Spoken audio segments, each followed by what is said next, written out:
Corps of Engineers. I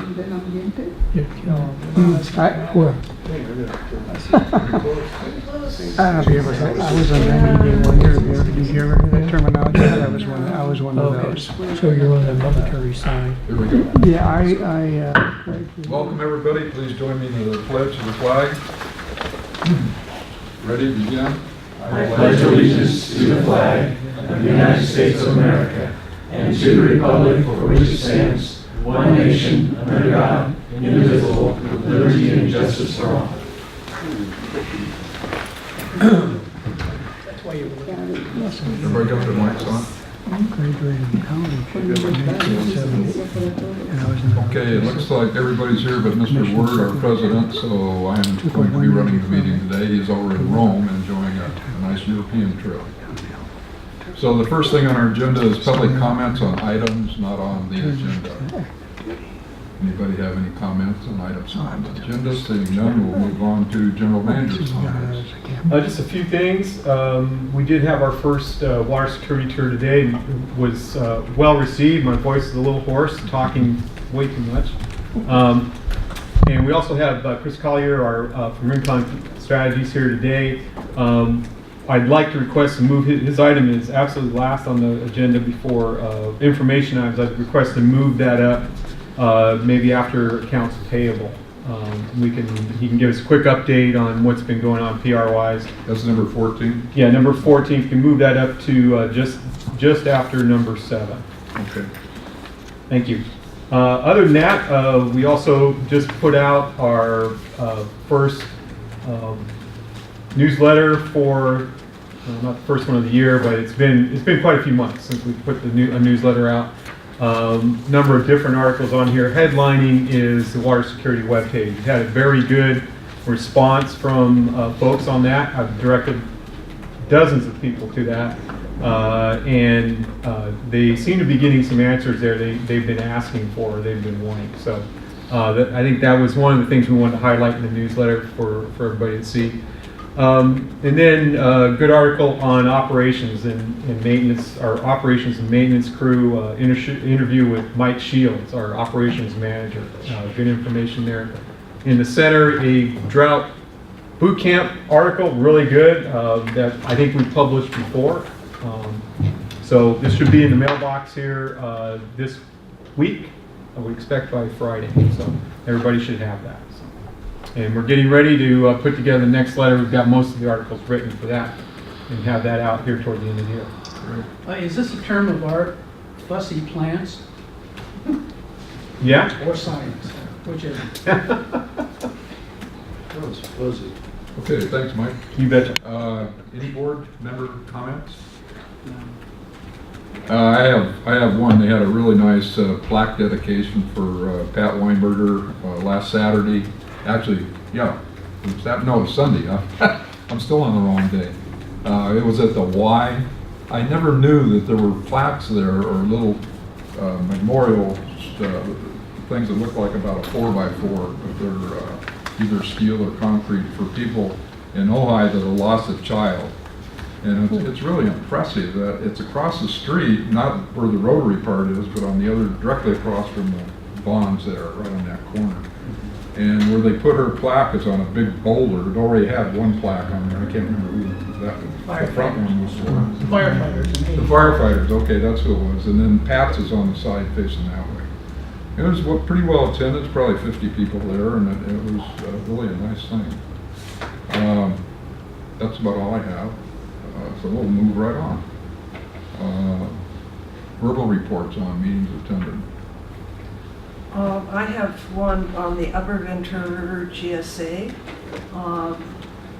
The GSA is working on monitoring protocols. They're doing studies for the groundwater sustainability plan to fill in data gaps for what is needed to really understand the whole working of the groundwater basin, and particularly the interface between surface water and groundwater.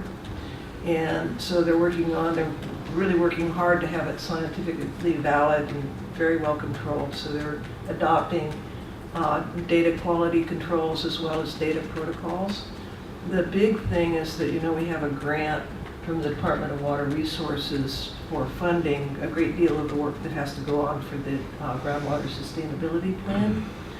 And our manager for that has been working with DWR on the grant agreement, and they changed courses really quickly. They thought, we had been told, and in fact it was in writing, that we could use all the work that we had done for getting the agency started as matching, and they turned around and said, oh no, you can't do that. What? Which about, well, it's okay, we're working on it. I don't have the final answer yet, but I was told that they have agreed to some other things that are going to offset that. Now, I don't have the final answer, and part of the other thing that we're working on is trying to have a long-term budget. But then the grant really controls how our long-term budget works, so the timing and the amounts are very much dependent on that. I should have better answers by the next meeting, which is of the UBR GSA, which is October 11th.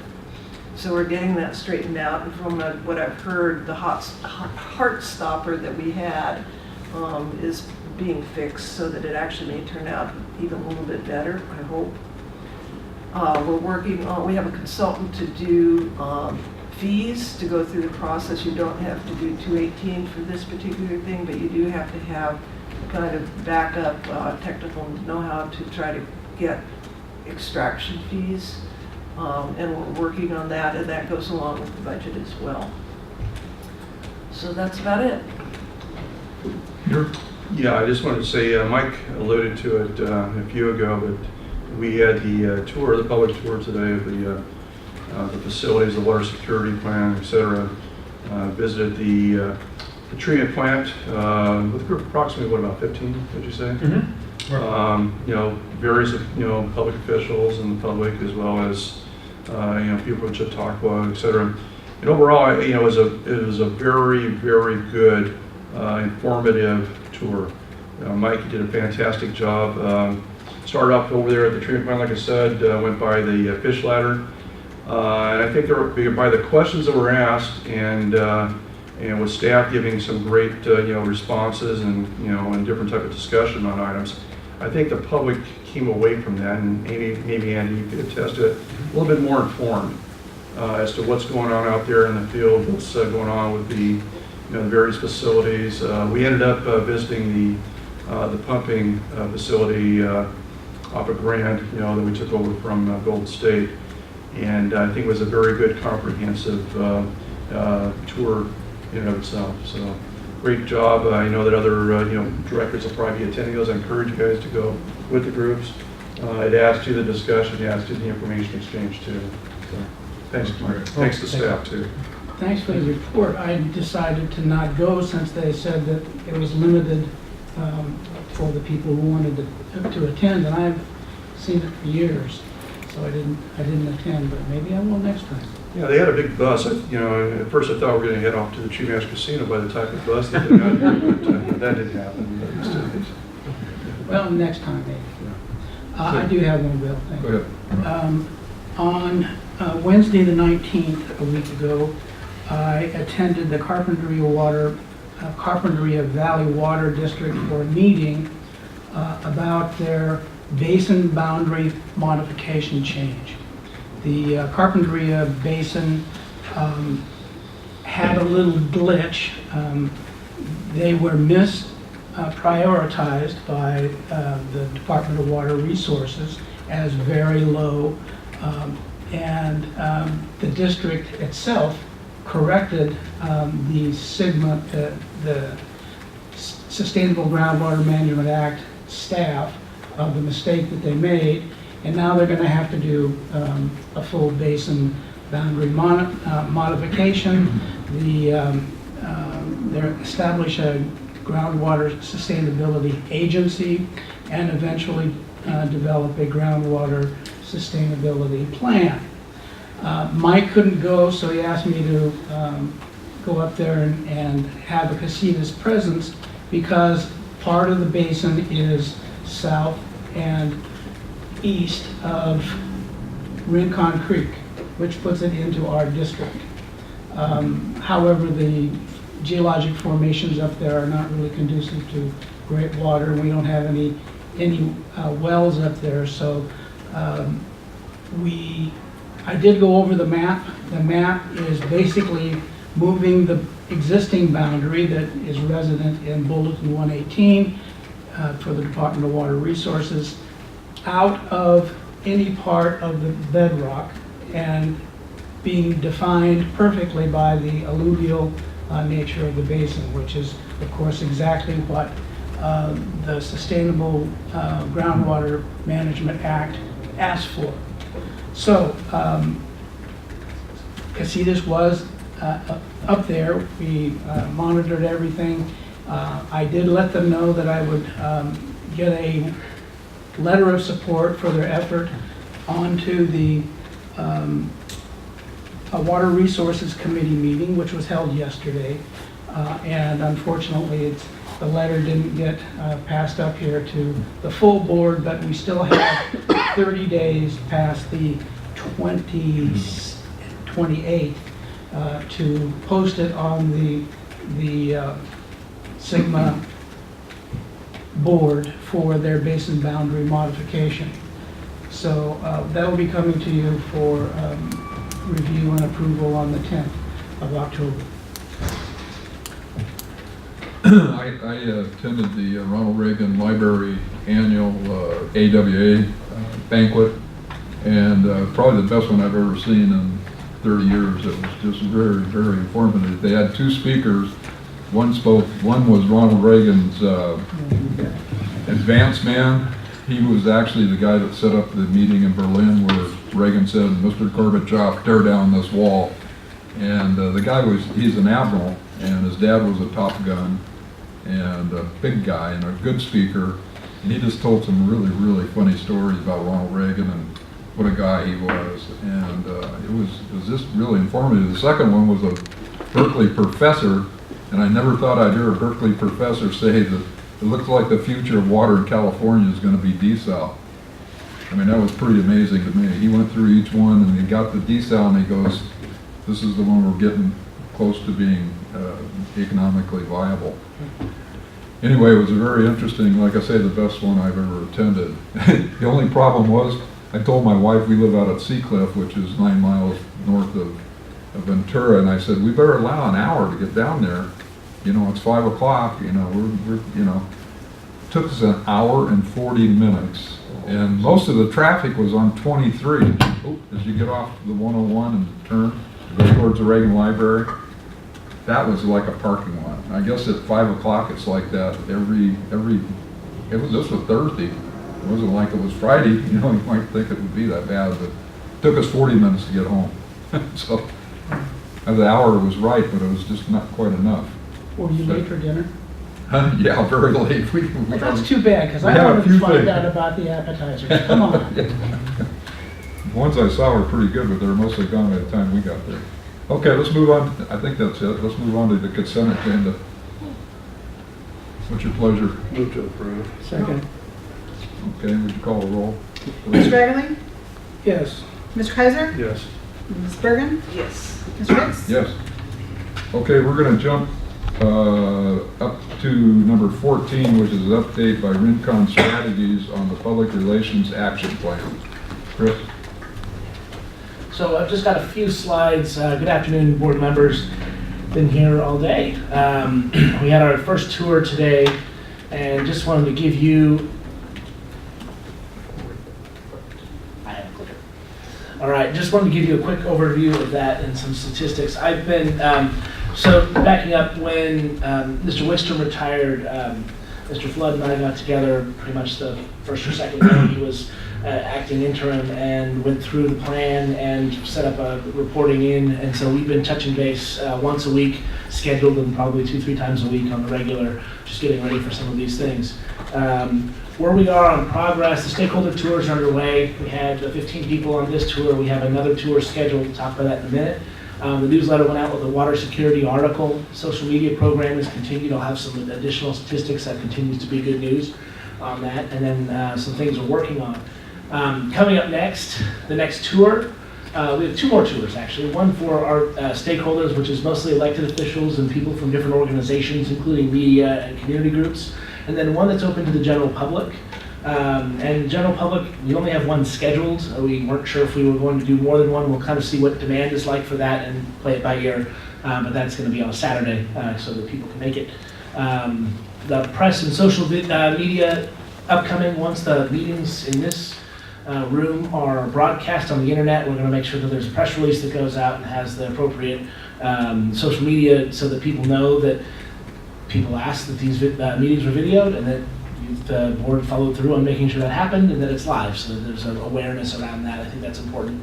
And then Mike and I have been talking about doing a storyboard to talk about how the diversion works, some of the technical, and this is how the water flows, and then some of the obstacles the district is facing in terms of making that work. Our goal is to get that up and going this fall, preferably before it rains, so that people, as they're asking questions that they ask every time something rains, we can answer some of those questions with a very graphic, rich story. So that's in progress. And then one of the things we talked about as well, and making sure that we're telling our story to the right folks, scheduling some of the government relations type stakeholder meetings, making sure the staffs, the various folks that represent the area are educated. I've talked about U.S. Congress, Sue Brownlee and Carvajal's office. I think I spelled his name wrong. Sorry, salute. Senator Hannibal Jackson and Senator Malone, because they represent the district, obviously making sure that their staffs are up to speed on some of the things and they're not finding about what's going on in the district from the paper. What is the anticipated calendar for those things to happen? We just talked about them late last week. The calls are going to be made, and we're going to wait till after the tour day to make those calls. Any other questions? A couple photos for the tour.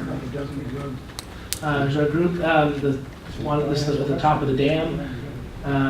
You can see that the view of the lake is much different. For those of you that weren't on the tour, the view of the lake is much different from the top of the dam. That's what the photo on the right is. Went to the diversion and had some of our stakeholders there. One of who just walked in, wearing the same clothes as in the photo. And that's it on that. The other piece I have that I don't have a slide for is I just got it in, was some updated social media. From the moment we started doing outreach on the site to now, we've reached, in Facebook reach, what this means is the total number of people that have seen, not necessarily interacted with, but at least seen in their newsfeed what you've done. Our reach so far has been 20,558. It doesn't necessarily mean unique people, but that is the reach of our page so far. We've had 853 engagements, including clicks, and 41 additional likes on the page since we put the water security information out through social media. That's running at about double where we were a month ago. So the program continues to grow. This next month, one of the things that the tour helped me do today was collect a large repository of good stock photos that we can use for things. So expect some additional social media using some of the highlight statistics from the tour to go out there. So that is my report. We've decided that unless the board feels otherwise, I'm going to be here through the end of the year at the last meeting of the month, giving my update, but continuing to update weekly to Mr. Flood on Tuesdays. So, any questions? When's the last tour? Last tour? I think the dates were in there. The 26th, I believe. It is Saturday of October. Yeah. 26th or 27th. It's a Saturday. I suggest you get the meetings going much quicker with the legislators. Get it on their calendar. Okay. Because as you know, the discussion that took place during the tour, I think it's important that we meet with them because people are informed now, and they might be getting calls. I think for the next tour, for the stakeholders, I'm going to reach out with some personal phone calls to some folks I know work for the legislative folks. And if the legislators themselves can't make the Wednesday tour for VIP stakeholder types, we can at least get some senior staff and then invite them on the public tour as well. So you did go to the treatment plant? We drove by it. Oh, you just drove by it? We didn't go inside of it because we didn't want to deal with I saw the picture in here and I thought, well, they must be going in because we had kind of a window survey of it. It's such an impressive, boy, when you walk in that place, you go, boy, this is a complicated. Yeah, due to time constraints, we didn't want to stop, and then there were some safety issues too about being there. Yeah, it's just a liability thing, they just don't want people there. It is so impressive, it's just amazing, really. Yeah, we had a fun time getting around. The bus made it to just shy of the diversion, so we had a short few hundred yard walk at the very end. And the other impressive thing, Bill, is that, you know, you look at the lake from that perspective, it's water as far as you can see. You know, what people see along 150, the shallows area that's been receding, it's an entirely different picture and landscape as compared to what we saw from the dam area. One of the graphics that will end up on social media was a graphic that was blown up for the top of the dam tour, portion of the tour today, and it showed in yellow the area that has grown in and vegetated due to the lake water receding. And if you look at that and then put a photo from the dam, what it looks like side by side, it really tells the story that there's still a lot of water there, but you just can't see it. Okay, thank you very much. Thank you very much. Okay, we'll move on to item number 7, which is a preview of district accounts payable report. Any questions on the accounts payable? I had one on page 8, and it's from the County of Ventura Fire Protection Extinguisher Inspection. And I'm just only wondering is how many extinguishers do we have to cost $2,000 to check our... We have dozens. How many? Dozens of extinguishers. We have extinguishers in every vehicle, in several places around every facility as well. Do you know how long it took them? Or, I mean, it just seems like an exorbitant amount. We do our best to consolidate that effort down by getting folks, Greg will send out a reminder, get everybody to bring their extinguishers into a certain area to make that inspection go faster. So usually a couple of days. Takes 2 days? Take a couple of days. So you're not only talking about inspection, you're talking about servicing them too. For the Right. Oh, they service them also. Okay, because this is said inspection, I'm going, that seems like a lot of money to me. Okay. So they empty and refill them, don't they? Right, that's the servicing. Yeah, servicing, Oh, or okay. ones that need, you know, they'll look at the existing tag that's on there, Yeah. and they either update the tag to say it's been inspected, or Okay. they say, okay, this And one's they got a ready for gauge on servicing. there, it says green or red Right. or something. So- Okay, well, it just said inspection, I'm going, that's just an Yeah, inspection. that is pricey. That's a lot. You know Okay, that. that's the only question I had. Your pleasure? Move to approve. Okay, would you call the roll, please? Mr. Bagley? Yes. Mr. Kaiser? Yes. Ms. Bergen? Yes. Mr. Hicks? Yes. Okay, item number 8, recommendation to set reserves. Mike? Well, this particular item, I was looking for the board report, and I could not locate it. So if you want to hold this one off Okay. until, It's at the very end. This is a no-brainer. This is a, Take you there. will it take you Yes. there now? It should. I'll be darned. There, click it. If you click on number 8, Okay. click on it. There we go. So this is coming from Denise. This went Oh, through Finance Committee, talked about moving the reserves around in order to accommodate what we've been doing, especially capital, in regard to the expenditures we've had in the past year. The only question I had was, I couldn't find some of the numbers in the balance sheet that Denise provided for us. Okay. The $1,139,237.25 isn't in there. How do I find it? That would be a collection of different items, so we could certainly identify that later on. What I was going to point out is this particular sheet right here shows what the recommended reserve levels are. So this would be what they would be after they were set according to the recommendation. And we certainly can push this to the 4th if you'd like. So we have 75 cents in undesignated reserve. It's collecting interest though. You know how accountants are. We have to get it right. We have to get it down to the nickel. Okay. I'll move the recommended action. Second. it's pretty good to have $22 million in reserve. I don't think we're going broke anytime soon anyway. Would you call the roll, please? Mr. Bagley? Yes. Mr. Kaiser? Yes. Ms. Bergen? Yes. Mr. Hicks? Yes. Okay, let's move to item number 10, a resolution. Oh, did I skip one? Oh, I did. Resolution adopting direction to Ventura County Watershed Protection District to concur with the agreement in principle as per section 3, paragraph 1 of the AIP, which is agreement in principle on behalf of the Casitas Water District. Mike? Okay, we have a 6-slide presentation, so this is really boiling it down. So hopefully this won't be too painful. I believe a number of directors went down to the meeting on the 13th. This was one of the items that was discussed in that closed session meeting. And probably the simplest of the two. The cost implications are relatively minor in regard to this. And the other issue we'll talk about at the end of October. So just briefly, I'll cover a little bit of the background of what the California Water Fix is. Then talk about the agreement in principle, what role Ventura County Watershed Protection District has in all of this, and then future steps in regard to the AIP. So a little background, a couple of pictures there, one showing the delta up in kind of the leftmost corner there. This is something that's been around a long time, and it's been known in the past as a couple different names. Most recently, the alternative conveyance, which is a way to move water around the delta. There are a number of reasons to do that, and they involve typically reliability, water quality, which, you know, when water goes through the delta, it does pick up a lot of organic material that doesn't get before it gets down. And then also habitat. And organisms. In organisms as well. That, and you can see one of them right there, the delta smelt. The projection is that without water fix, that the average reliability could drop from about 60% to 43%.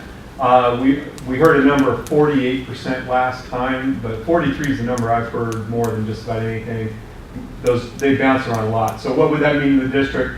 It means on average, it would drop from about 3,000 acre feet to about 2,150, right in that neighborhood. So you lose about 900 acre feet in that neighborhood. That's the average, right, Mike? And that's an average, Yeah. right. In order to get the average, you have to be able to take 100% as well. And that's usually where a lot of planners miss that. So you have to be able to take those big gulps when they come. What the project contemplates, and you see a picture there, boring two 40-foot diameter tunnels underneath the delta, would start at the very, above the delta there, and then come down to the Banks pumping plant, which is in the south part of the delta. That would move about 9,000 CFS through. The pumping plant has a capacity of about 11,000 in that neighborhood, so it would move a lot of water. Projected cost right now, the project is $16.7 billion. Metropolitan has said that they're willing to front $11 billion of that. And the idea is to have that operational in 2033. So the agreement in principle, this was negotiated this last spring between the staff at DWR and the state water contractors staff, which typically is the general managers who were in the room doing that negotiation. This particular document involves not only water fix cost sharing, which is how it began, but also enhancing the management tools that are not in the contract right now, which I think the folks in the room are pretty excited about the fact that they're going to be able to do some things they haven't been able to do before. Being able to get, if you look at the board memo that I put out, being able to do better exchanges and transfers, making things a little more streamlined, and keeping, really setting the rules for things, making them less vague, which is where they are really right now, is much more vague, subject to interpretation, that kind of thing. Is everybody getting a lot of glare from the lights on here? Do we need a... Just me, right? That's okay. The cost share I put for Ventura County Watershed Protection District, they're the ones that are named on the contract. The overall contract cost share would be a little bit higher than our normal amount, which is it'd be almost 0.5%. For Casitas, that would be a quarter of that, about 0.123%. The annual fixed cost, the State Water Contractors Group did put out an estimate of what that would be, and it actually would ramp up and then kind of level off for a number of years, and then taper at the very end.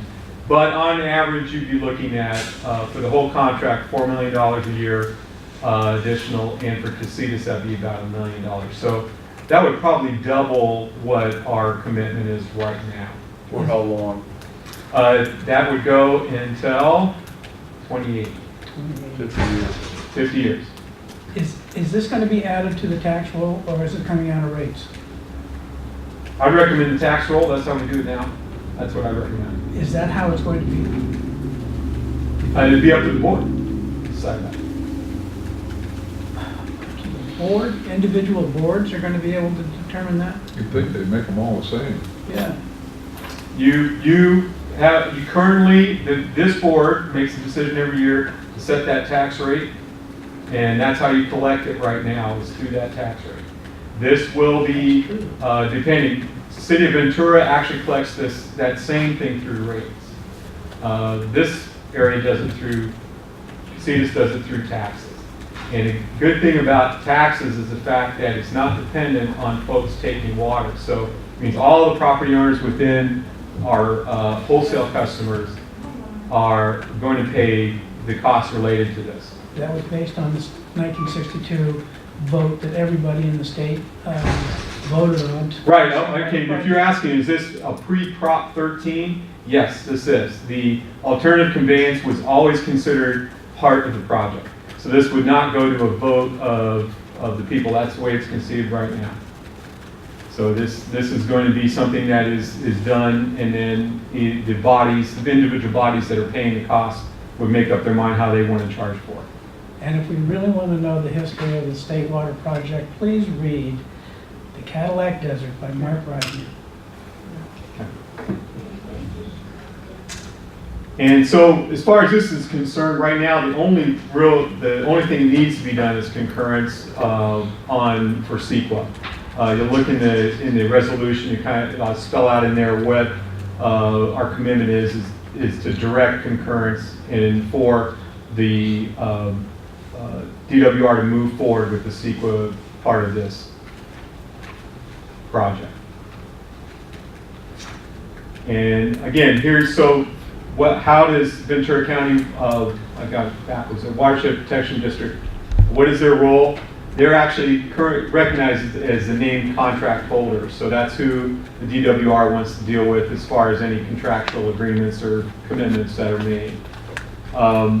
And the Board of Supervisors would need to take action as directed by the three of us, Ventura, Casitas, and United. Okay, is there any movement or any talking or anything going on to change that arrangement? Yes. Because it doesn't, huh? Yes? Yes. Thank you. I asked the county we've talked to DWR, they want a letter from the county okaying that name change, and we can't get the letter. I've been working on it, and they won't give us the letter, so. Have they? That's kind of where it is. It's stuck kind of in a local political issue right now.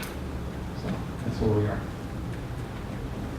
But we'll continue to work on it. Expected to go to the Board of Supervisors, County Board of Supervisors in November for them to take action on this particular issue. On the concurrence, right? Not the. Just the concurrence. That's all we're talking about here. If you read the resolution, that's all we're doing is concurring with moving forward with CEQA. Yes, there'll be some costs involved in that, but of course our percentage of those costs are so small. In comparison to the $16.7 billion, it's really very little. Reassuring. So future steps for this particular effort that's connected to AIP, there'll need to be a CEQA certification that Ventura County essentially will need to do, but with our concurrence on that. They'll need to also, the DWR State Water Contracts need to develop a full cost sharing and supply management amendment. That's something that people will sign. So that will come back to this board for approval. And again, it'll probably, I would suggest a resolution directing the county Watershed Protection District sign that and execute that. That's what we would do. talk about section 3, paragraph 1, so that everybody knows there are plenty of off-ramps for this thing. There are, and that's exactly right. That's all that is right now is these items have to come back. There's essentially a contract that encapsulates everything that's in the agreement in principle, cost sharing, the supply management enhancements. They have to be put in a contract for each individual entity to execute. Now, everybody should understand that section 3, paragraph 1 allows you to get out of it. And the reason why that's really good is because the agreement in principle is still draft. It could change dramatically with some of the big guns in the water world. So if we think we're going to get the shaft instead of the gold mine, we have an opportunity to say no. And I think I was trying to, point that out. That's why this is relatively a small commitment in comparison, getting this final amendment put together for this effort. So it's no small feat for them to get that. And then, I would say if we do decide to pass that, and we're going to be involved in paying for the California water fix, that there should be a consideration in the future of a tax rate adjustment. Michael, in regards to that,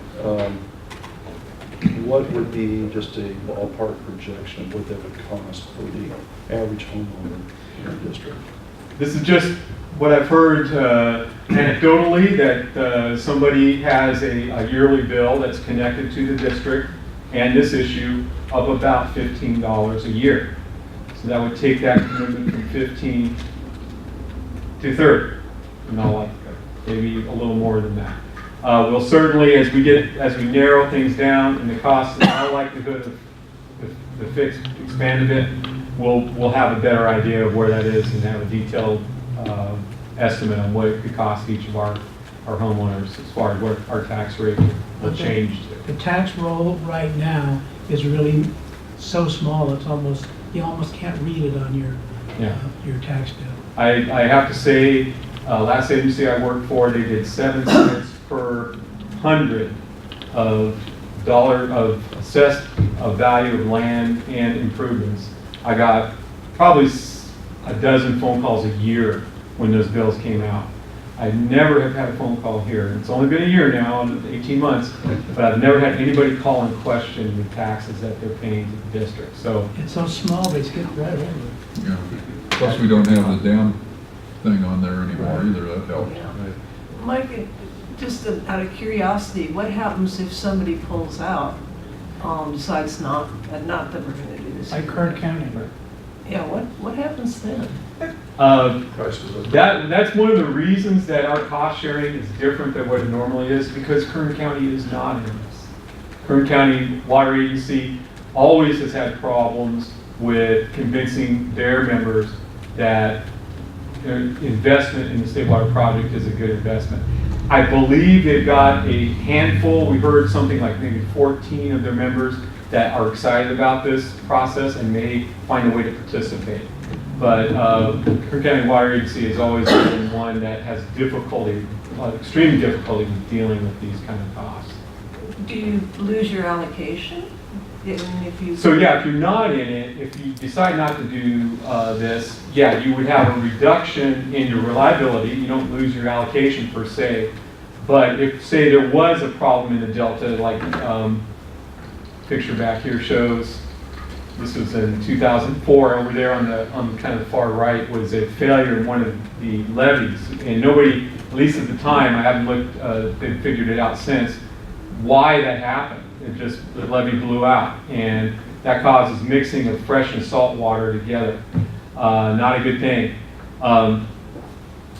So that, is one of the issues that they have to think about when they're thinking about reliability of their water supply. So,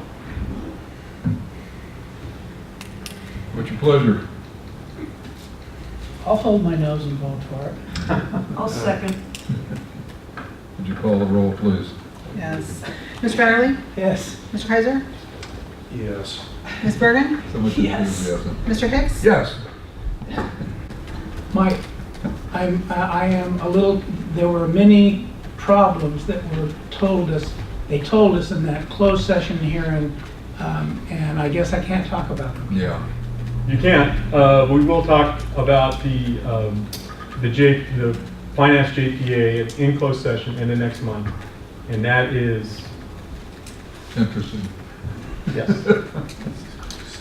Okay, we've passed that, so we'll move on to item number 10.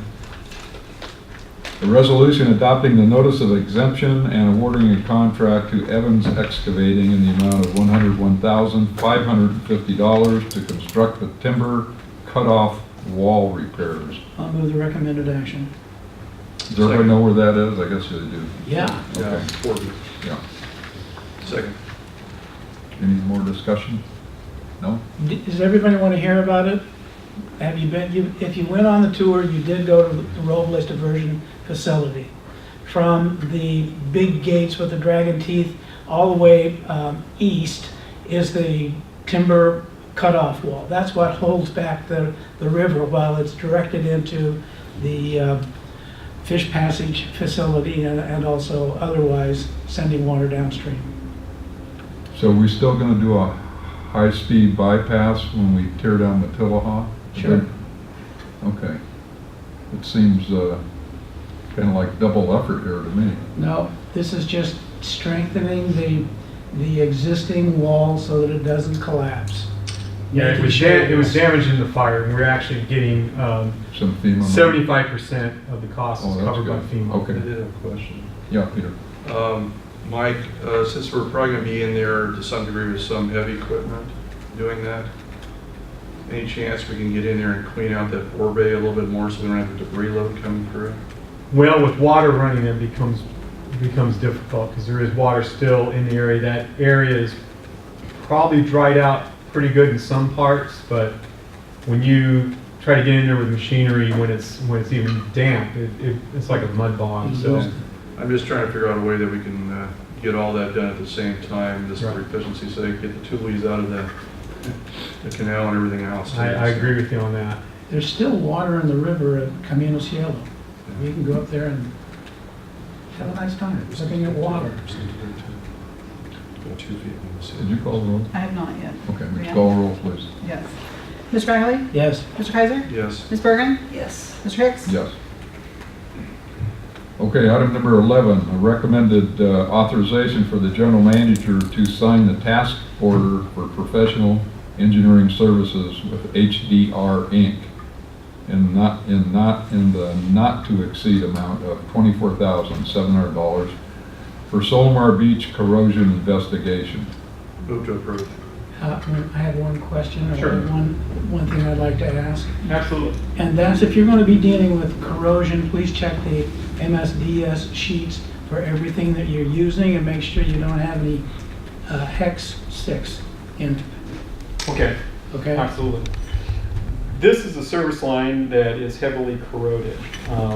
Not surprising probably for being down at the beach, but what is surprising is this was installed and got in this condition in 9 months. No kidding. To the point where it started actually leaking. And there's actually some larger ones that some of the corrosion's been cleaned off back here. You can kind of see a hole in that one. Very odd. So for it to, we had about, I think, 8 or 9 of these that actually started leaking like this, and that was after it being replaced. We're going back in where we can with polybutyl piping to go to replace this, which is plastic essentially. But we need to try to figure out kind of what's going on with that corrosion issue. So we've got a consultant that can go down and do some testing, investigation on it, and see. Our engineer thinks that it's electrical current that has found its way onto these facilities. That's just what I was going to ask. So our main line out there though is concrete, so it's not following the main line. So it's hard to say exactly what has happened. Something has happened in the last few years that's causing electrical current to jump on our pipe and jump off. The Finance Committee had a very good presentation from staff in regards to that. We found it just as curious as I'm sure staff has been trying to figure out what's been going on. That's the reason for this contract, to figure out if there's some type of electrical type of issues out there. Or be along the, the old railway right-of-way Yeah. too, if there was some derailment and some spillage that may have occurred of certain chemicals. So it'll be a great investigation to find out what's going on out there so that we can take care of the problem as necessary, at least in the way of conveying the water to the residents. I forgot the term for the electrical current causing the Electrolysis. Electrolysis. Is it electrolysis? I Did thought you call that's the roll, just please? losing hair. I had an offer, I don't think I had a second. Peter seconded. No, Oh, offer. Oh, I say Mary. Thank you. I was a, Mr. Bagley? Yes. Mr. Kaiser? yes. Ms. Bergen? Yes. Mr. Hicks? Yes. Okay, item number 12, recommend approval of purchase order to Legend Pump and Well Service, Inc. in the amount of $29,759.77 to furnish and install new pumping equipment at San Antonio Well Number 3. Mike? So this is a well, actually, it's probably the oldest well we have out there. It was drilled in 1956, stopped working, and we had a contractor come out and pull that out of the ground. The motor was completely corroded away and essentially froze up. We were getting a pretty good supply out of that particular well, about 170 GPM, which is decent for out there. So we're moving to get that replaced. We did video the well, and it is it's not a good new looking well, that's for sure. So at some point that well will probably cease to work entirely because of all the corrosion and the accumulation of debris that it's got. But it's still producing water, so we're going to put a new pump down there. We're going to be very careful not to disturb too much of what is down there because it's in very decrepit condition. I told the tour today it looks like a smokestack on the Titanic. It is just absolutely corroded in. So That would anyway, be the smokestack on the Titanic today. today, right? Yeah. Not the original. No. So. Michael, I had a question. This amount of expenditure, is it going to come out of the Golden State acquisition bond? No, this would not. This would not. This would be regular. This is what we would consider a regular expense. This would come out of our regular reserves on this. Can I make a suggestion? Next time we have a well field project or something going on, could you have a slide to put up to Sure. show? I actually have some pictures on my phone, but yeah, that would be good. Yeah. It'd be good to have that. Excellent. What's your pleasure? A scotch on the rocks, but never mind, I'll vote for it. Second. Call the roll, please. Mr. Bagley? Yes. Mr. Kaiser? Yes. Ms. Bergen? Yes. Mr. Hicks? Yes. Okay, the last item in open session is recommend approving the request for qualifications for pipeline contractors. And Julie, I think you're up on this one. Sure is. Sure. I don't know if you have anything I to don't know show. if the presentation is still up there from the board It resources. is. I think it is. It's in here.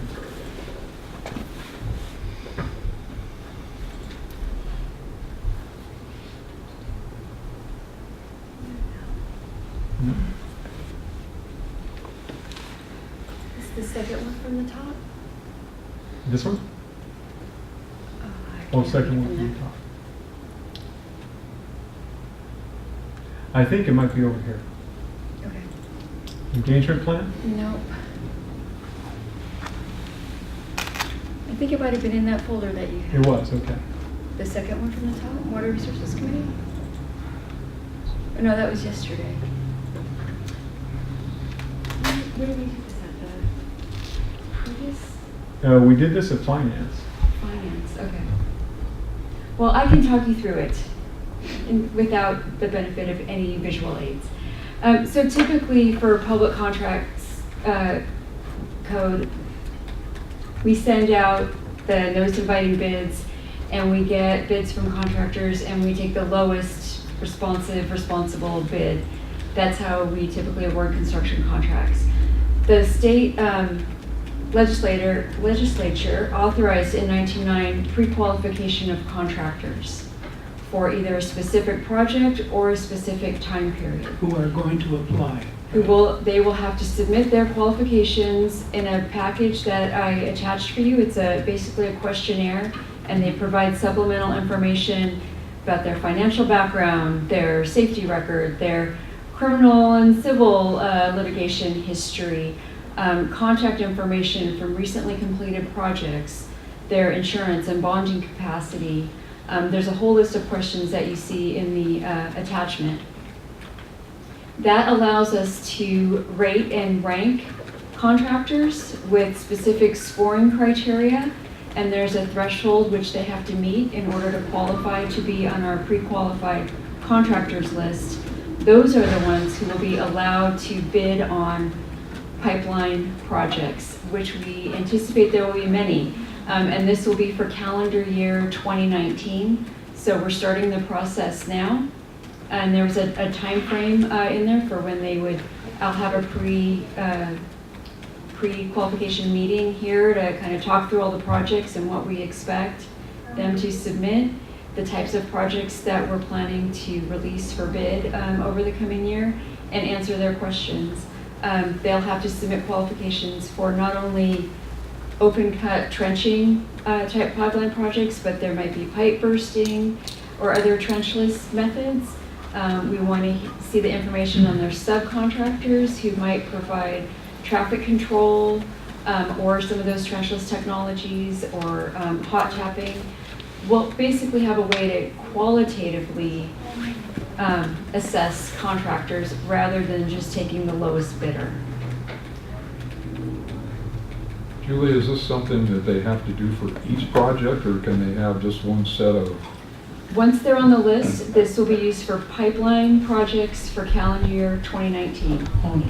Okay. So if we have a pump station project, that'll go out for Okay, the so they don't same way have that to we do it always for have. every project? They won't have to do it for every project. They'll be pre-qualified for the year. Okay. But that's the thing that's so good about it. I mean, you get rid of that part and you've got a good slate of people that you can use. They're pre-qualified. You don't have to go through it over and over again. Good thing to do. Yes. Finance Committee did have a presentation from the staff. And I appreciated that presentation. It gives us kind of a prelude of what you're presenting today for us. Julie, the only thing that I still have a question about is the background investigation that will occur after they turn in this application.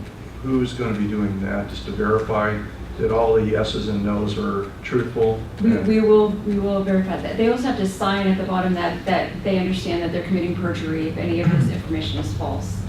It's as if they were submitting a bid and everything has to be true and factual. But we do have plenty of information available through Cal OSHA and the Contractor State License Board to verify all the information that's presented. Why do we have to have a CEQA document for construction projects? There's no, say that again?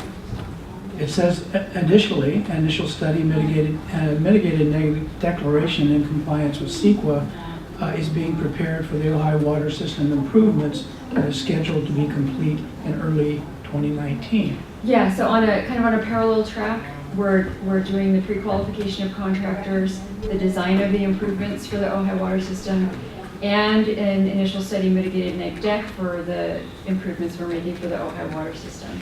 So Those are just construction projects. That isn't normal to do a CEQA document, is it? You either have to show that it's exempt or that you've done an initial study and negative deck or mitigated neg deck. So these are going to be packaged and you can use it for all the projects? Yes. Yeah, it'll be one overarching CEQA document for all of the Ohio water system improvements that we're planning. For that year? So this is a mandate No. only for pipeline work, is that correct? Correct. And this would be for either Ohio or Casitas pipeline projects, But if anywhere in our service we area. want to rewire another campground, like we got buried in from a guy from San Diego, Yes, those aren't required still, is that correct? correct. This would not be covered under, this is specifically for pipelines. That's too bad, they ought to require it for all major, over a certain amount, like 100,000 or whatever. It either has to be for a specific project or a specific duration. If we do come across another project where we think it makes sense, that there's some specialty type work involved, we can do the same thing again. Yeah, that'd be a good thing. We'll have a template. Julia, in regards to this list, it remains valid for 1 calendar year. Yes. Is that something that's stipulated by code or law? Or? No, you can stipulate what the duration is. This is kind of our test period, Perfect, basically. okay. We'll see how it goes. Okay, thank you. Do they have to certify that they have no violations with Cal OSHA? They have to supply there's some questions that are yes, nos, that are, depending on the answer, it kicks them out. There's I can't remember the acronym for it, but it's a safety rating and they have to meet a minimum. It's experience modification. Thank Having you. run a business. I knew it was an EMR or something Yeah. like that. Yeah. Okay. I'll move the recommended action. Thank you, Julie, that's a very good report. Excellent, John. And we got a first and a second over there from Russell and Pete. Could you please call the roll? Mr. Bagley? Yes. Mr. Kaiser? Yes. Ms. Bergen? Yes. Mr. Hicks? Yes. Okay, our last item is the information items. Any comments on anything in the information item by anyone in public? Or? No? Well, wait a minute. Okay, with that, No. we are going to move to closed session. And Maybe a motion to receive and file. Yeah, we have to. receive and file, yeah, I've been doing this for a while. Second. Okay, let's call the roll, please. Mr. Bagley? Yes. Mr. Kaiser? Yes. Ms. Bergen? Yes. Mr. Hicks? Yes. And with that, we will now move into closed session, and thank you all for coming.